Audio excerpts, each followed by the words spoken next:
already secular. The churches were dead.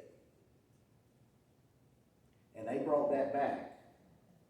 And when they came back, they didn't go back to the farm where they came from and come back under those traditional values and that traditional worldview. Most of them stayed in the city where the jobs were. And where that worldview they were exposed to was allowed to flourish. We call that the Roaring '20s. God saved this nation. You know how he saved it? The Great Depression. Because when the Great Depression hit, a lot of them folks said, oh, I think I might better get back to where the security is, where the base is. And a lot of them returned to the upbringing, to their upbringing, to the faith of their youth. Mm-hmm. And then we get into World War II. And where did a lot of them end up again? Over there. When they come back this time, they come back with a different set of values. No, they don't come back to have the party life anymore and everything else. Now the primary value was materialism. And you have the roaring 50s, where our nation was blessed economically. A lot of folks lived better than their families have ever lived. But that's also the time when people began putting life in propriety. And that means faith too. So faith had its place, but it was a very small place. And if nothing else, it was just nationalistic. I'm a Christian because I'm an American. Well, you have a generation that grew up under that, being told, if we can just get enough money, if we can just buy enough stuff, we're going to be happy. We're going to find meaning in life. I lied. I said I was going to quit, but I'll quit after this. Then we hit the 60s, and what happens in the 60s? Liberation. Liberation from all that traditional garbage. Liberation from the values that they were raised under, materialism.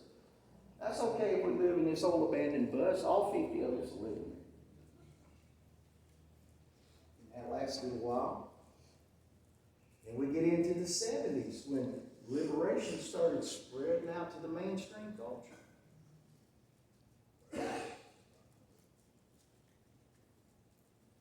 Y'all remember a show called Three's Company? The premise of the show? The man claiming to be a homosexual, which everybody knew the thing. He wasn't really,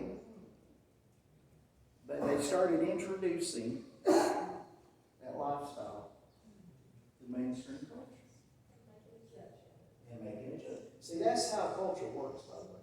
When people want to get something acceptable that's not acceptable, they first do it by making jokes about it. And then eventually they get serious about it. So we have that in the 70s. What we have in the 80s? God saved us again. He sent his raven.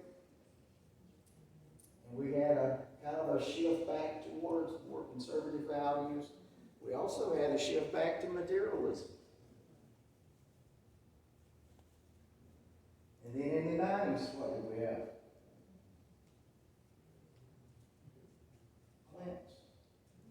What did they usher in? Postmodernism. Where you actually sit around and talk about what does is mean?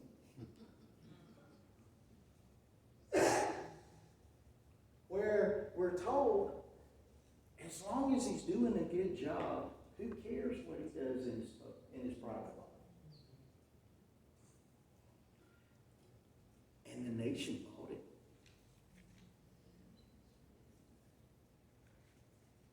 And so what you have then is people who came of age in that, where they're being told morality doesn't matter.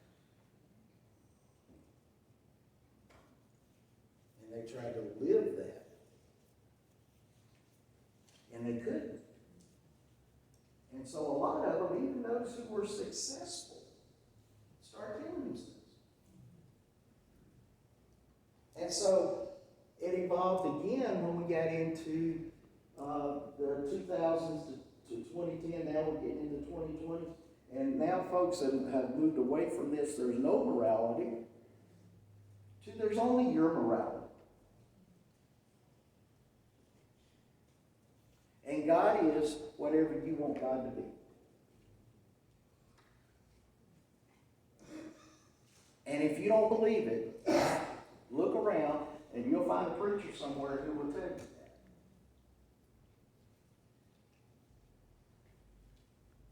So we got a mess. We got 100 years of this to be. But the good news is, I didn't give you the good news. The good news is the second part of that verse. But blessed is the one who heeds wisdom's instruction. The word for blessed means happy beyond measure. But blessed, some translations, in fact, the Christian Standard Translation said, blessed is he who follows divine instruction. I think the King James says, blessed is he who follows the way of the Lord, or the law of the Lord. There's the blessing. Is following the revelation that God's given us. So my encouragement to us today is to not give in to culture. Because our culture wants us to be like the kid who goes to all the high school dances, but he stands in the corner in the stag line because no girl will dance with him. And they just want the church to get in the corner and shut up. And they'll call you out if somebody needs the light bill paid or needs some groceries or something like that. But otherwise, get over there and shut up and stay out of our way.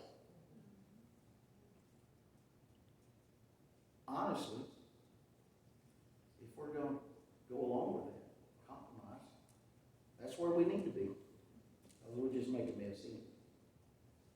But if we're going to stand for the truth, we can't settle for that. We've got a job to do. So, Father, I thank you for today. I thank you for these folks who showed up today. And Lord, I know it'd be a lot easier for them to be somewhere where they're going to hear how to be happy and how to make the kids behave, all that kind of wonderful stuff. But Lord, I thank you that you speak a timely word to a less than perfect society. And Lord, help us, those of us who have been in the faith a long time, help us to see that